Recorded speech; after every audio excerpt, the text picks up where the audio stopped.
Hi everyone, this is FQ Mom, Rose Fresh Fausto. Welcome to FQwentuhan.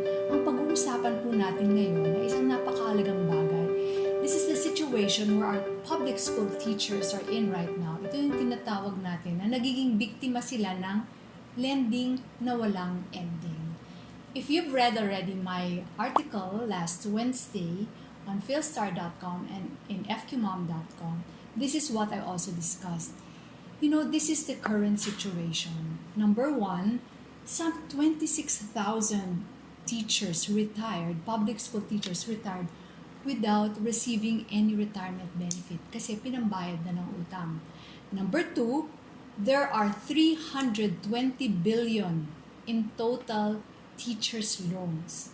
And this is from both the GSIS and the PFIs or the private financial institutions. And you know, this may actually be understated. Why? Because it doesn't include the loans that they got from the informal sector. Number three, there's a study of the PIDS, the Philippine Institute for Developmental Studies, and the results show that public school teachers are 50% more likely to borrow than any other government employees. And you know what? The private school teachers are not in the same situation of being buried in debt. Because of this situation of being mired in the debt quagmire, the national leader of the Alliance for Concerned Teachers is calling the government to increase the salaries of public school teachers. But is salary increase really the solution to this problem? Let's take a look. In the last 19 years, our public school teachers have actually received a salary increase of 119.25%, as shown in this graph. So today, they receive a salary for entry level of 20,754. If you include the other benefits, this comes out to 30,873. Not bad if you think about it.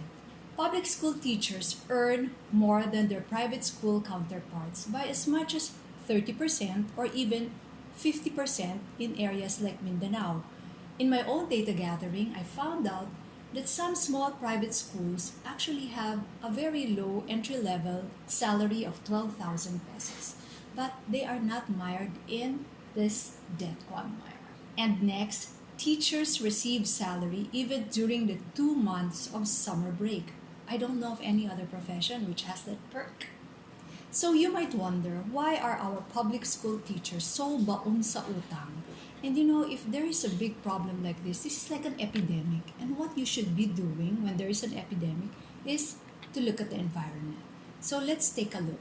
Number one, it is so easy to take a loan. And this is either from the GSIS or the PFIs. There is no more need for credit analysis. You know that my first job was being a credit analyst, and this is what I did. So we did credit studies. We studied the viability of a client before we lent money. We studied their balance sheet, their income statement, their cash flows, and we will assess if they can really pay the loan. We would come up with credit ratios, and we will study management, the industry, and other relevant factors. But in the case of the PFIs and GSIS, no such thing. No credit analysis. Just show the payslip and voila, they have a loan. Even if you might consider that all this credit analysis, etc., is an obstacle. It's a very necessary obstacle on the part of the lender, which was what I did in my first job. We would assert it ourselves if the borrower is really capable of repaying the loan. And then, if we collect, we are able to collect interest. Interest, by the way, is rent for money borrowed. Okay? On the part of the borrower, all these mga requirements, mga assessing their credit worthiness, gives them time to really think, do I really need this loan? Ang dami-dami nang hinihingi, di ba? So, in both cases, all this credit analysis would give them that built-in feature of being able to pause and really think about the loan. In my FQ book, actually, so here it is, there is a chapter on debt.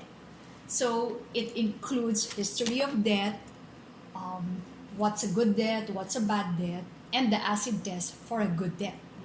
Number two, there are over 200 PFIs, private financial institutions, accredited by the DepEd, and they go to the schools regularly to offer their loans. They even give freebies to those who avail of their loans. Number three, the lenders are assured of collection. That is very, very important factor in what I gathered. No need for credit analysis, but they are assured of collection because they have a very efficient collecting agent in DepEd. The loan amortization is taken out from the salary. It's withheld at source. Saan ka pa nakakita ng ganyan? This is a bank's financial heaven. According to ACT chairperson, DepEd receives a collecting agent's fee of 1%. Number three, the new teachers also complain that sometimes they do experience delay in receiving their first sueldo of up to 3 months. So what happens when this first salary is delayed? They don't have money, and they would be given an easy access to loan again. And what happens once you start this bad habit? As in any bad habit, tuloy-tuloy na yan. Mahirap na lamang hintuin. Number 5, they have a prescribed minimum take-home pay of 5,000 pesos. So even if the intention was really to protect the net take-home pay, the principle, the behavioral economics principle of anchoring is at work here. What does that mean? It means that when you give a figure, even if it doesn't really make any sense, that becomes your anchor. So in the case of the teachers, when they said that your minimum take-home pay can be no less than 5,000 pesos, there is a subconscious motivation for them to borrow to the extent that their net take-home pay will only be 5,000 pesos. So, if 5,000 pesos is your net take-home pay, tama ba yun? Is that enough for your 1 month's needs? Siyempre hindi. And what does that do? You borrow again and again and again. And it is not right to be borrowing for your monthly needs. There is really something wrong if this happens. So given the above situation, it is quite clear that really the answer to the problem is not just salary increase. Kasi pwedeng lumaki ulit yung salary nila, but what's gonna happen is that it's possible that they might even increase. If you don't make any changes, they might even increase their loans kasi may subconscious anchoring nga napapunta ulit tayo dun sa 5,000 minimum take-home pay. So, when the teachers were offered the solution of financial literacy, there was a negative reaction. And you know what? I figured that probably if you tell them that they are financially illiterate, that's an insult. Masakit because the teachers are supposed to be our guides when it comes to literacy. And then sasabihin mo, illiterate. So maybe we should look for a better term for this. The solution is really structural. I myself believe that financial literacy alone is not enough. The structure wherein we put our teachers in makes it so easy for them to be really buried in debt. Kawawa naman sila. We put them in this situation. So we have to help them.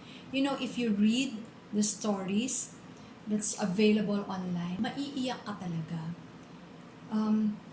I'd like to end this FQwentuhan by just giving you a scenario, and this makes use of behavioral economics principles that really the environment is very helpful. So let's imagine. Imagine yourself.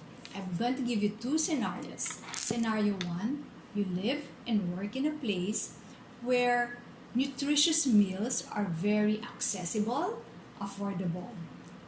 The yummy, not so nutritious meals such as the sinful desserts, sodas, chips, at kung ano-ano pang junk food dyan are still available.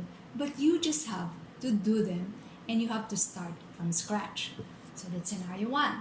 Scenario 2 is that all the yummy desserts, the sodas, the chips, and all the other junk food you can think of are very accessible and they're actually cheaper.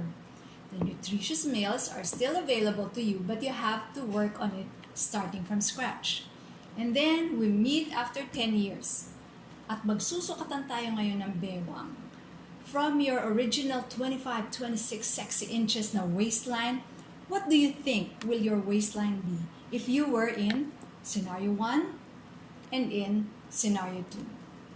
So that is the importance of really coming up with a structural solution to this. It's a very complex problem. We really have to empathize with our teachers.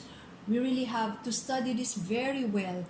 In fact, I would even be very audacious to say that we should even study the possibility of giving them a loan amnesty, the same way we give tax amnesty to tax evaders, diba? But it should again be coupled with a structural change. Kasi kung hindi, wala rin talagang mangyayari. So again, this is a very important problem. It's of national interest because our teachers really play an important role in molding our citizens. And we can only expect a prosperous Philippines if our citizens are well molded. So, this has been Rose Fres Fausto, your FQ mom, and I invite you to subscribe to our channel by clicking the subscribe button below. Again, everybody, cheers to high